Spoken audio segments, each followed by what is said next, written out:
Good evening everybody. आज हम जो कंटिन्यू करेंगे ये है कोऑर्डिनेशन कंपाउंड का बड़ा ही द मोस्ट इम्पॉर्टेंट टॉपिक। अक्सर अगर तुम प्रीवियस ईयर क्वेश्चन लगाओगे तो जनरली क्या देखा जाता है कि सपोज कीजिए कि इस चैप्टर में से कोई क्वेश्चन आएगा तो सीबीएसई ने क्या किया मैनी टाइम कि सपोज कीजिए 3 मार्क्स का क्वेश्चन इससे बनेगा, ठीक है, तो 3 मार्क्स का क्वेश्चन इसी टॉपिक से उठा के रख दिया। तो this one is the most important topic VBT theory. अगर तुमने ये टॉपिक कर लिया तो ये समझ लीजिए कि तुम्हारे 3 मार्क्स कंफर्म है। और वो मार्क्स कैसे तुम गेन करोगे इसमें इस लेक्चर में मैं तुम्हें कंप्लीट बताऊंगा कि कैसे तुम टैगल करोगे क्वेश्चन को इन द फाइनल एग्जाम। तो जरा देखिए, तो हमारे पास कंसेप्ट है VBT theory. VBT theory means valence bond theory. और वैलेंस बॉन्ड थ्योरी हम ऑलरेडी कहाँ पे पढ़ चुके हैं, +1 क्लास में। जिसने नहीं भी पढ़ी होगी डोंट वरी अबाउट दिस। इस वीडियो में मैं पूरा का पूरा डाटा दूंगा कि how will tackle the question in the final exam. तो जरा देखिए, सबसे पहले कंटिन्यू करते हैं हम वीबीटी थ्योरी। तो जरा देखिए, हम स्ट्रेट फॉरवर्ड चलेंगे। पॉइंट नंबर 1, तो पॉइंट नंबर 1 जरा ध्यान से देखिए, this one is the very important point. VBT theory को सोल्व आउट करने से पहले सबसे पहले तुम्हें जिंक से लेके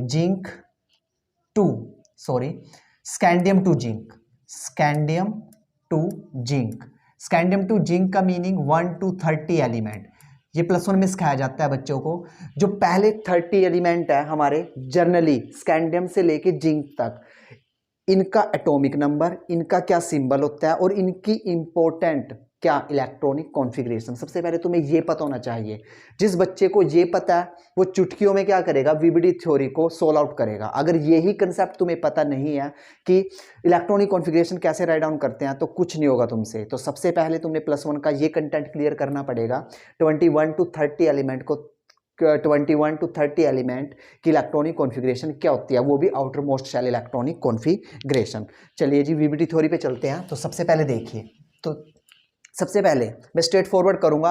मैं ये नहीं तुम्हें बताऊंगा कि इसका पोस्टुलेट ये होता है वो होता है, ठीक है। ऐसी क्वेश्चनिंग नहीं करेंगे हम, क्वेश्चनिंग डायरेक्ट करेंगे कि क्वेश्चन कैसे आएंगे एग्जाम में। तो जरा देखिए क्वेश्चन कैसे आएंगे, जरा चेक कीजिए। तो सबसे पहले देखो क्या पूछा जाता है। तुम्हें क्या करेगा, वो एग्जाम में कोई क्वेश्चन देगा। सपोज कीजिए मैंने उठा लिया क्वेश्चन नंबर 1 और मैंने उठा लिया क्वेश्चन नंबर 2। मैं पहले यहाँ पे 2 क्वेश्चन सोल्व आउट करूंगा। जरा देखिए, वो तुम्हें एग्जाम में क्या करेगा, तुम्हें कोई कॉम्प्लेक्स देगा। वो तुम्हें क्या देगा, कोई कॉम्प्लेक्स देगा और तुमसे उसकी इंफॉर्मेशन लेगा, उसकी इंफॉर्मेशन मांगेगा। जरा देखिए कैसे। हमने पहला एग्जांपल लिया क्रोमियम NH3 6 और चार्ज दिया हुआ है +3। ये प्रीवियस ईयर ही लगाया है मैंने। जरा देखिए क्वेश्चन नंबर 2 की तरफ चलते हैं। दूसरा एग्जाम्पल ले लिया हमने Fe आयरन और यहाँ पे ले लिया cyanide 6-3 this one.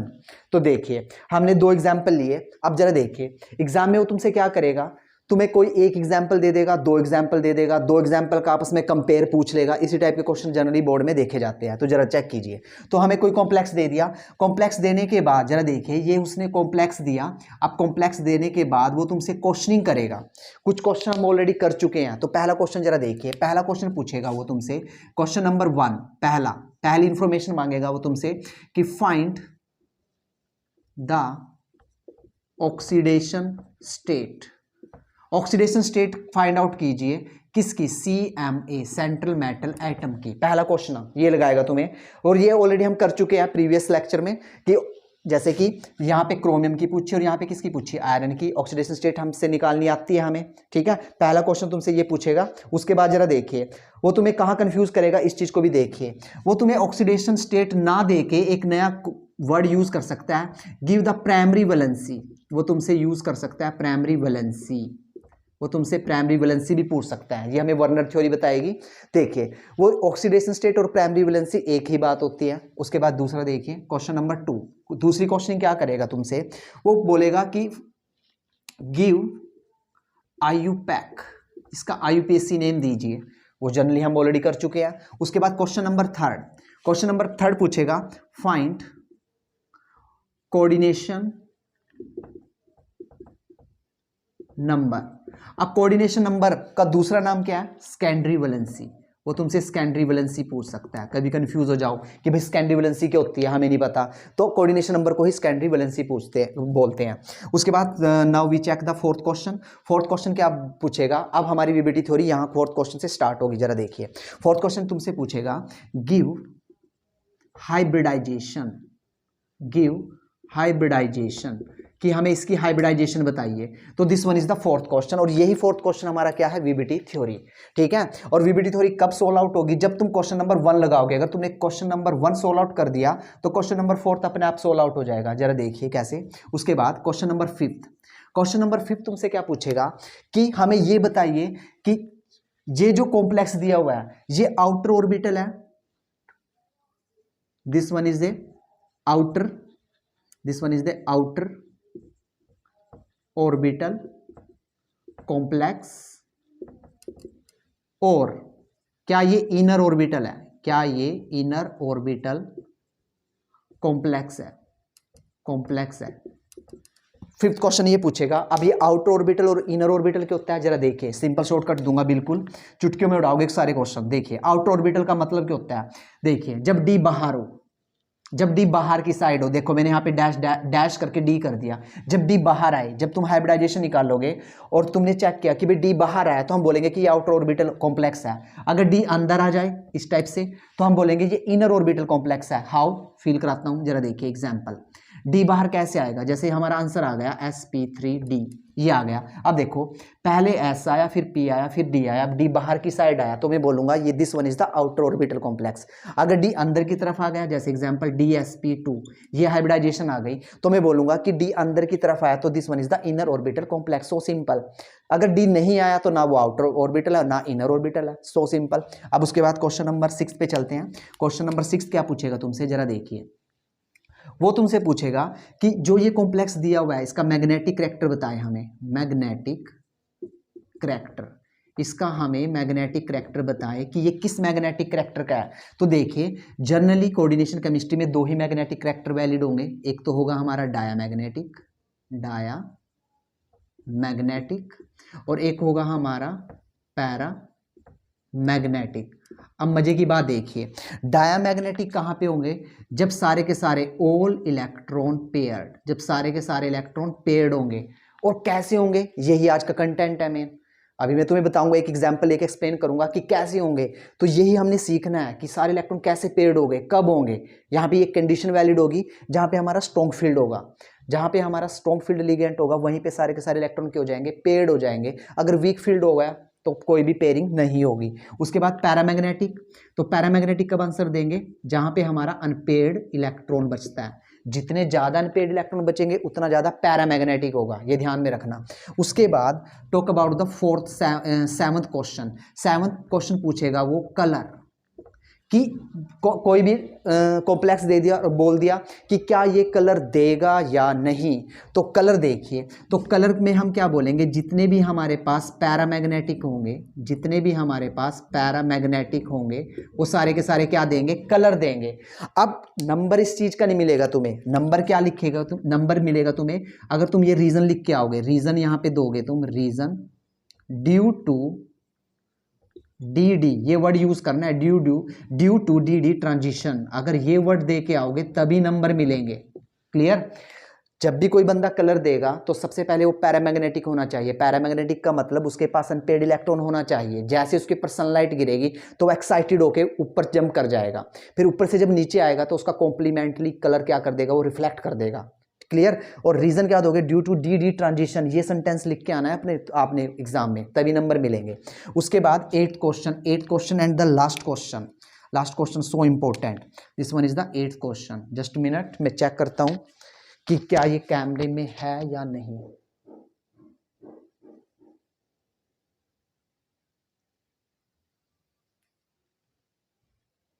Okay, colour मैं रिपीट करता हूं, देखिए मेंशन कर लेना अपने नोट्स में। कलर पैरामैग्नेटिक, जितने भी पैरामैग्नेटिक होंगे, रीजन दोगे due to D D transition. अब 8th क्वेश्चन में यहां पे नोट कराता हूं। 8th क्वेश्चन तुमसे जो पूछेगा वो पूछेगा कि भाई हमें इसका क्या बताइए, इसकी बताइए हमें स्पिन मल्टीप्लिसिटी या मैग्नेटिक मोमेंट पूछ सकता है। Magnetic moment. अब मैग्नेटिक मोमेंट निकालने का फॉर्मूला होता है, फॉर्मूला जो यूज करोगे n into n plus one, n into n plus two, BM, Bohr magnetism. ये फॉर्मूला यूज करोगे मैग्नेटिक मोमेंट निकालने के लिए, ठीक है। और यहाँ पे n क्या रहेगा, n रहेगा हमारा number of unpaired electron, number of unpaired electron. तो ये हमारे 8 क्वेश्चन कौन बताएगी हमें, वीबीडी थ्योरी बताएगी। अब हम 1 बाय 1 करके सोल्व आउट करते हैं। तो जरा देखिए, तो पहला क्वेश्चन उठाता हूं मैं, जरा चेक कीजिए क्वेश्चन नंबर 1। तो देखिए सबसे पहले सोल्व आउट करने के लिए नोट डाल लीजिए। कहीं भी तुम्हें किसी भी कॉम्प्लेक्स में तुम्हें कौन दिखाई दे गया, या तो CO कार्बोनिल या फिर साइनाइड, ये ध्यान से सुनना, एनसीईआरटी ने ये मेंशन किया हुआ है। कहीं भी तुम्हें कार्बोनिल और साइनाइड दिखाई दे गया तो ये क्या होते हैं, ये स्ट्रॉन्ग फील्ड होते हैं। ये क्या होते हैं हमारे पास, स्ट्रॉन्ग फील्ड लिगेंड होते हैं। स्ट्रॉन्ग फील्ड का मतलब ये पेयरिंग कर देंगे। तो इसको कहीं कॉर्नर में जाके नोट में डाल लेना, तभी क्वेश्चन सोल्व आउट होंगे। अब मैं पहला क्वेश्चन लगाता हूं, जरा देखिए क्वेश्चन नंबर 1। तो नोट साथ साथ बनाना और मेरे साथ प्रैक्टिस करना। क्वेश्चन नंबर 1 पूछा कि भाई हमें इसकी इंफॉर्मेशन दीजिए, NH3 और यहाँ पे है 6 और +3। तो देखिए पहला क्वेश्चन जरा देखिए, पहला क्वेश्चन पूछा कि find the oxidation state. So simple, जिसकी ऑक्सीडेशन स्टेट निकालनी उसको क्या मान लो, X। अमोनिया का कितना होता है, 0 × 6 प्लस इज इक्वल टू कितना आ गया, 3। तो X इज इक्वल टू 3। तो सो सिंपल, पहला क्वेश्चन सोल्व आउट हो गया जी, कि जो क्रोमियम है इसके ऊपर जो चार्ज है वो कितना है, +3। पहला क्वेश्चन सोल्व आउट। दूसरा क्वेश्चन देखिए, दूसरे क्वेश्चन में उसने पूछा IUPAC बताइए। अब IUPAC तुम्हें पता है, IUPAC क्या दोगे, हेक्सा एमाइन, ऑलरेडी कर चुके हैं, हेक्सा एमाइन क्रोमियम, रोमन में लिखोगे 3rd, और फिर ऊपर चार्ज है तो लास्ट में क्या लिखोगे, आयन। ये भी question number 2 that solve out, ये भी हमारा हो गया सोल्व आउट। अब क्वेश्चन नंबर 3 पे चलते हैं, फाइंड द कोऑर्डिनेशन नंबर। अब जितने नंबर ऑफ लिगेंड जुड़े हुए हैं वो उसका क्या होगा, कोऑर्डिनेशन नंबर। तो कोऑर्डिनेशन नंबर भी कितना होगा इसका, 6। ये भी सोल्व आउट हो गया। अब मेन क्वेश्चन पे चलते हैं, जिसके ऊपर ये लेक्चर बनाया है हमने। तो देखिए जिसके ऊपर ये पूरी की पूरी वीडियो है, अब उसके ऊपर चलते हैं। How will you find the hybridization. जिस बच्चे ने हाइब्रिडाइजेशन निकाल लिया, सारे क्वेश्चन ऑटोमेटिक सोल्व आउट हो जाएंगे। तो देखिए कैसे, तो देखिए जी, हमने इसकी ऑक्सीडेशन कितनी निकाली, क्रोमियम की। क्रोमियम का एटॉमिक नंबर कितना होता है, 24। अब लास्ट की इलेक्ट्रॉनिक कॉन्फ़िगरेशन राइट डाउन करो तो कितना आंसर दोगे, 3d5 4s1। लेकिन यहाँ पे क्रोमियम के पास कितना चार्ज है, +3। +3 का मतलब हुआ क्या, एक इलेक्ट्रॉन S से जाएगा, 2 इससे जाएंगे, तो कितना आंसर आएगा, 3d3 4s0। अब हम क्या करेंगे, क्रोमियम को ग्राउंड स्टेट में लिखेंगे ऐसे। देखिए डी में हमें पता है, +1 में डी में 5 बॉक्स होते थे, 5 ऑर्बिटल होते थे, ठीक है। और S में कितने होते थे, 1। अब S से आगे कौन होता है, P होता है। P को भी हम मेंशन करेंगे, ठीक है, P को भी हम मेंशन करके चलेंगे। देखिए अब D में यहाँ पे कितने इलेक्ट्रॉन है, 3। तो अब हमने क्या किया, D में 3 इलेक्ट्रॉन है, तो हमने क्या किया, 3 इलेक्ट्रॉन फिल किए, 1 2 3। अब जरा देखिए, अब कॉम्प्लेक्स क्या चाहता है, कॉम्प्लेक्स चाहता है कि क्रोमियम के पास हमने कितने अमोनिया फिट करने, 6। क्रोमियम के पास हमने 6 अमोनिया फिट करने, लेकिन यहाँ पे स्पेस कितने का है, जरा देखिए 1 2। देखो ध्यान से देखना, पहले तो एक बार इसी को ड्रा करोगे तुम एज सच। देखिए 5 इसमें, 1 यहाँ पे और 3 ये, ठीक है। तो ऐसा भी कर सकते हो कि क्रोमियम के 3d3 और 4s0 ऐसे मेंशन कर सकते हो, इसको हटा सकते हो, फिर बाद में P को लिख सकते हो। क्यों लिखेंगे, अब इसका भी लॉजिक है, जरा देखिए। क्रोमियम के पास 6 अमोनिया है।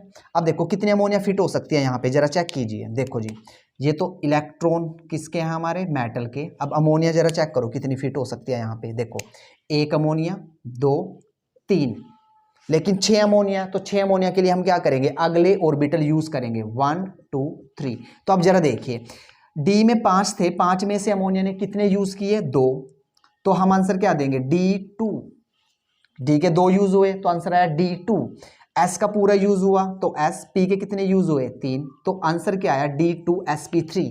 तो क्वेश्चन नंबर 3 भी हमारा सोल्व आउट हो गया कि जो इसकी हाइब्रिडाइजेशन है वो कितनी है, D2sp3। Now we talk about the complex. अब जरा देखिए, मैंने ट्रिक बताई थी तुम्हें, 5th क्वेश्चन, आउटर ऑर्बिटल है या इनर ऑर्बिटल है। अब जरा देखिए, डी अंदर की तरफ आया, जरा चेक कीजिए, डी देखो जी अंदर की तरफ आया, तो जब अंदर की तरफ आता है तो आंसर क्या देते हैं, इनर ऑर्बिटल। तो ये क्वेश्चन भी सोल्व आउट हो गया, हम आंसर देंगे inner orbital complex. So simple, ये इनर ऑर्बिटल कॉम्प्लेक्स है। तो क्वेश्चन नंबर 5th भी हमारा सोल्व आउट हो गया, 4th भी सोल्व आउट हो गया। अब नेक्स्ट चलते हैं क्वेश्चन नंबर 6 पे। क्वेश्चन नंबर 6 उसने क्या मांगा कि इसका मैग्नेटिक वेक्टर बताइए। तो देखिए अगर सारे इलेक्ट्रॉन पेयर्ड है तो डायामैग्नेटिक, अगर एक भी अनपेयर्ड बच गया तो वो क्या होगा, पैरामैग्नेटिक। तो जरा देखिए यहाँ पे मैंने जिस पे सर्कल किया तो यहाँ पे 3 अनपेयर्ड इलेक्ट्रॉन है, तो मैं यहाँ पे लिखूंगा 3 अनपेयर्ड इलेक्ट्रॉन। यहाँ पे कितने अनपेयर्ड इलेक्ट्रॉन है, 3 अनपेयर्ड इलेक्ट्रॉन है, तो this one is the paramagnetic. ये हमारा क्या है, पैरामैग्नेटिक, और यहां तक ये स्ट्रॉन्गली पैरामैग्नेटिक है। क्लियर, ये क्वेश्चन भी सोल्व आउट हो गया। अब लास्ट क्वेश्चन पे चलते हैं, 7th क्वेश्चन पे, सेकंड लास्ट क्वेश्चन पे। 7th क्वेश्चन में देखिए, उसने कहा क्या ये कलर देगा, भाई बिल्कुल देगा, जितने भी पैरामैग्नेटिक होते हैं वो सारे कलर देते हैं due to the d D transition. ये वर्ड यूज करोगे तुम, रीजन दोगे due to D D transition, due to D D transition. मैं यहाँ पे लिखता हूँ ये क्या करेगा, ये कलर देगा, लेकिन कौन सा कलर देगा ये एक्सपेरिमेंटली पता चलेगा, ऐसे नहीं पता चलेगा। क्लियर, लेकिन रीजन क्या दोगे, इट गिव कलर, तो कलर देगा, तो आंसर दोगे due to D D transition, ऐसे डालना एग्जाम में ये word, due to D D transition. तो this one is the 7th question. अब लास्ट क्वेश्चन सोल्व आउट कर लेते हैं। मैं इसको यहाँ नोट कीजिए, टेक ए स्क्रीनशॉट, इसके सारे आंसर देने हैं तुमने अपनी नोटबुक में, जरा देखिए। अब मैं इसको यहाँ से हटाता हूँ, देखिए अब अगला क्वेश्चन देखिए, this one is the last question. Last question क्या पूछा था उसने कि हमें इसका मैग्नेटिक करैक्टर बताइए। ये BM इसके यूनिट है, बोहर मैग्नेटिज्म। जैसे तुम्हारा वेट किलोग्राम में मेजर करते हैं ना, तो मैग्नेटिक मोमेंट को मेजर करते हैं बोहर मैग्नेटिज्म में। तो देखिए यहाँ पे बोहर मैग्नेटिज्म में हम निकालेंगे मैग्नेटिक मोमेंट, तो कैसे निकालेंगे, अनपेड इलेक्ट्रॉन कितने हैं यहाँ पे 3, तो 3 वैल्यू पुट कर दो जी यहाँ पे, 3 × 3 + 2, तो कितना बनेगा ये 3 × 5, तो कितना बनेगा √15 BM। इसको आगे भी सोल्व आउट कर सकते हो एज यू विश। तो this one is the example, ये हमने पहला एग्जाम्पल सोल्व आउट कर लिया। और देखिए जी, जो पहला एग्जाम्पल सोल्व आउट किया, अमोनिया यहाँ पे वीक फील्ड का काम किया, तो यहाँ पे एक पेयरिंग देखने को नहीं मिली। अब मैंने जो अगला एग्जाम्पल लिया हुआ है वो साइनाइड का लिया हुआ है, और मैंने यहाँ पे नोट लिखवाया था according to the NCERT book, according to the CBSE, जहाँ पर भी जिस भी कॉम्प्लेक्स में तुम्हें कार्बोनिल और साइनाइड दिखाई दे गया तो समझ लेना कि वहाँ पे क्या होगा, ये स्ट्रॉन्ग फील्ड है और ये क्या करेंगे, ये पेयरिंग करेंगे। अब कंसेप्ट होता है कि सर जी पेयरिंग कैसे होगी, तो देखिए अब मैं दूसरा क्वेश्चन सोल्व आउट करूंगा और दूसरे क्वेश्चन के सारे क्वेश्चन हम सोल्व आउट करेंगे। नाउ देखिए मैं इसको यहां से हटाता हूं, तो देखिए तो सेम यही पैटर्न अडॉप्ट करेंगे हम VBT को सोल्व करने का। इसकी कुछ लिमिटेशन भी होती है, वो मैं नेक्स्ट वीडियो में डिस्कस करूंगा। तो देखिए, तो सबसे पहले देखिए ये दिया जी उसने क्वेश्चन नंबर 2, तो क्वेश्चन नंबर 2 जरा ध्यान से देखना, उसने दिया Fe साइनाइड 6 - 3। देखिए हमने इसको x मान लिया, साइनाइड के ऊपर -1 चार्ज होता है, कितनी लगी हुई है 6 = -3, तो x की वैल्यू आ गई 3। So simple. अब यहाँ पे जो आयरन है वो +3 ऑक्सीडेशन स्टेट में है। तो पहला question solve out, primary valency निकाल चुके हैं जी। दूसरे क्वेश्चन पे चलते हैं। उसने कहा गिव IUPAC दे सकते हो, हेक्सा साइनाइडो आयरन, आयरन के बाद रोमन में डालोगे क्या ऑक्सीडेशन स्टेट, और ऊपर लिखोगे क्या आयन। पहला दूसरा क्वेश्चन सोल्व आउट, तीसरा भी सोल्व आउट हो गया। कोऑर्डिनेशन नंबर तुम्हें पता है, जितने नंबर ऑफ लिगेंड लगे होंगे वो उसका क्या होगा, कोऑर्डिनेशन नंबर। अब मुद्दे की बात करते हैं, मेन बात पे चलते हैं, हाइब्रिडाइजेशन। तो जरा देखिए हाइब्रिडाइजेशन कैसे सोल्व आउट करेंगे। सबसे पहले हम क्या करेंगे, आयरन एटॉमिक नंबर 26, ट्रिक क्या होती है लास्ट में 6 है, तो हम आंसर क्या देंगे 3D6 4S2। So simple.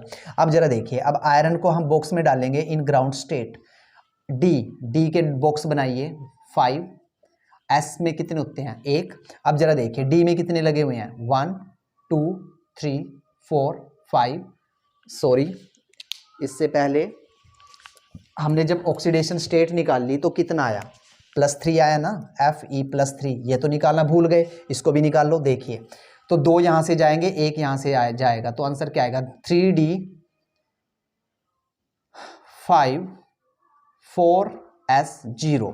अब चलिए आगे, Fe +3। अब D में कितने होते हैं 5, तो 5 बॉक्स बनाइए, और S में कितने होते हैं 1, तो 1 2 3 4 5। S को ऐसे रहने दीजिए। अब क्या होता है कि आयरन के पास कितने साइनाइड है, 6 साइनाइड आना चाहते हैं और आएंगे भी, क्योंकि according to the situation, according to the question iron के पास 6 साइनाइड है। तो 6 साइनाइड जब एंट्री मारेंगे, तो देखिए मैंने यहाँ पे नोट लिखवाया था, these are the strong field, ये दबंग है, ये क्या करेंगे, ये अपना जो स्थान है जहाँ पे ये बैठना पसंद करेंगे, ये अपना स्पेस खुद बनाएंगे। अब कैसे बनाएंगे उस चीज़ को देखिए, ये इनको कॉर्नर में लगा देंगे, देखो इनकी पेयरिंग कर देंगे। जब भी स्ट्रॉन्ग फील्ड आता है तो क्या कर देता है, वो पेयरिंग कर देता है। देखो इनकी पेयरिंग कर दो, तो यही तो बचेगा ऑप्शन, ये आ गया जी। हमारे पास यही तो ऑप्शन बचेगा। अब जरा देखिए, अब एक अनपेड रह जाता है, देखिए, और यहाँ पे क्या आ गया हमारा S। अब देखो साइनाइड कितने हैं, 6 साइनाइड है, और साइनाइड ने अपनी जगह खुद बनाई, तो देखिए कितने फिट हुए, 1 2 3, यहाँ तो 3 ही फिट हुए। अब 3 कहाँ जाएंगे, अगला ऑर्बिटल यूज करो, तो इससे अगला ऑर्बिटल कौन आएगा हमारे पास, P। तो P में क्रॉस मार दीजिए, 1 2 3। अब D के 2 यूज हुए, S का 1, और P के कितने यूज हुए, 3। तो इसका भी आंसर क्या है हमारा, D2sp3। तो this one is the answer. अब बाकी के क्वेश्चन तुम खुद से दे सकते हो। D2sp3 इसका आंसर आया, हाइब्रिडाइजेशन आ चुकी है। नेक्स्ट क्वेश्चन पे चलते हैं। ये आउटर ऑर्बिटल है या इनर ऑर्बिटल, खुद से देखिए, D पहले आ गया तो ये किस पे आएगा, ये इनर ऑर्बिटल आया, जिसको हम क्या बोलेंगे, this is the inner orbital complex. ये इनर ऑर्बिटल कॉम्प्लेक्स है जी। अब आगे चलते हैं, क्या ये कलर देगा। सबसे पहले मैग्नेटिक रिएक्टर की बात कर लेते हैं। तो ये कैसा है, डाया, नहीं, देखो यहाँ पे एक अनपेयर्ड इलेक्ट्रॉन बचा हुआ है, तो ये वीकली पैरामैग्नेटिक है। अगर सारे के सारे इलेक्ट्रॉन पेयरिंग में आ जाते हैं ना, तब हम पैरामैग्नेटिक बोलते हैं। अब एक इलेक्ट्रॉन अनपेयर्ड है तो हम क्या बोलेंगे, अगर सारे के सारे इलेक्ट्रॉन पेयरिंग में आ जाते तब हम बोलते डायामैग्नेटिक। अब यहाँ पे एक इलेक्ट्रॉन बचा हुआ है तो हम बोलेंगे weakly paramagnetic due to 1 electron. तो आंसर दिया हमने पैरामैग्नेटिक। नेक्स्ट क्वेश्चन, क्या ये कलर देगा, बिल्कुल देगा, क्योंकि इस एक इलेक्ट्रॉन की वजह से ये क्या शो करेगा, कलर शो करेगा। रीजन क्या दोगे, नाउ अगेन डी ट्रांजिशन, ये वर्ड रट लो, ये पेपर में पूछा जाता है कि कोई कॉम्प्लेक्स कलर क्यों देता है, तो ड्यू टू डी ट्रांजिशन। अब उसके बाद लास्ट क्वेश्चन पे चलते हैं, मैग्नेटिक मोमेंट निकालिए। अब यहाँ पे अनपेयर्ड इलेक्ट्रॉन कितने हैं, 1, तो यहाँ वैल्यू कितनी पुट करोगे, 1, तो अंडर रूट, सो सिंपल, 1 1 + 2, तो कितना है, 2 और 1 3, तो 3 ही आ गया भाई, अंडर रूट 3 आ गया, और लास्ट में लिखोगे BM। तो ऐसे तुम क्वेश्चन सोल्व आउट कर सकते हो according to the NCERT. Question लगाइए और सोल्व आउट कीजिए, सो सिंपल। बस ध्यान रखना कि जहाँ पे कार्बोनिल और साइनाइड आ गया तो वो बंदा क्या करेगा, वो पेयरिंग करेगा, बाकी किस में पेयरिंग नहीं होगी। वैसे पेयरिंग हो जाती है, लेकिन अगर मैं एनसीईआरटी बुक की बात करूँ तो वहाँ पे इतना ही लिखा होता है कि सिर्फ कार्बोनिल और साइनाइड को ही जज करके चलना, ये बंदे पेयरिंग करेंगे, these are the strong field. बाकी के किसी भी केस में दिया नहीं है कि ये बंदा पेयरिंग करेगा। क्लियर। और दूसरे लेवल के क्वेश्चन कैसे पूछे जाते हैं सीबीएसई बोर्ड में, जैसे पूछ लिया कि यही क्वेश्चन दे दिया, उसने स्टेटमेंट में दे दिया कि ये जो कॉम्प्लेक्स है ये हाईली पैरामैग्नेटिक है, ये कॉम्प्लेक्स है ये वीकली पैरामैग्नेटिक है, क्यों, बोथ हैव द सेम क्या, हाइब्रिडाइजेशन। ऐसा क्यों हुआ, जब दोनों की हाइब्रिडाइजेशन सेम है, ये स्ट्रॉन्गली पैरामैग्नेटिक है और ये वीकली पैरामैग्नेटिक है, ऐसा क्यों हुआ। तो ये रीजन दे के आओगे, पूरा डिटेल दे के आओगे, क्योंकि यहीं से तुम्हें पता चलेगा कि इसके पास कितने अनपेयर्ड इलेक्ट्रॉन निकले थे, 3, और दूसरे वाले के पास कितने निकले, 1, और जिसके पास कम अनपेयर्ड इलेक्ट्रॉन है वो क्या होगा, वीकली पैरामैग्नेटिक। जिसके पास ज़्यादा इलेक्ट्रॉन होंगे अनपेयर्ड वो क्या होगा, पैरामैग्नेटिक, हाईली पैरामैग्नेटिक। और जिसके पास कुछ भी नहीं होगा, 0 अनपेयर्ड इलेक्ट्रॉन होंगे, वो क्या होगा, डायामैग्नेटिक। और दूसरी बात, जितने भी ही पैरामैग्नेटिक होते हैं वो सारे के सारे क्या देंगे, कलर। रीजन पूछे तो ध्यान से सुनना, तो आंसर दे के आओगे डी ट्रांजिशन। इस लाइन को रट लो, ये पेपर में कंपटीशन में पूछी जाती है ये लाइन। उसके बाद लास्ट क्वेश्चन क्या पूछता है वो, कि मैग्नेटिक मोमेंट निकालिए। सो सिंपल, बस एन की वैल्यू पुट करनी, जितने पैरामैग्नेटिक होंगे इलेक्ट्रॉन तो ये वो वैल्यू पुट कीजिए और आंसर निकाल दीजिए। बाय द वे अगर कोई पैरामैग्नेटिक ही नहीं बचा तो 0 पुट करके आओगे, यहाँ पे 0 ही हो जाएगा मैग्नेटिक मोमेंट। उसके बाद आउटर ऑर्बिटल, अगर डी बाहर चले गया, जैसे आ गया आंसर हमारा sp3d, बाहर चले गया तो मैं बोल दूंगा आउटर ऑर्बिटल है, अंदर आ गया तो क्या बोल दूंगा, इनर ऑर्बिटल। बस कुछ नहीं है, यही है वीबीटी थ्योरी, और यही क्वेश्चन बार बार रिपीट होते हैं in the CBSE ICSE board. Now take a screenshot. तो नेक्स्ट जो वीडियो आएगा हमारा वो आएगा क्रिस्टल फील्ड थ्योरीज, एंड वो हमारा मे बी लास्ट टॉपिक होगा इस चैप्टर का। Now take a screenshot.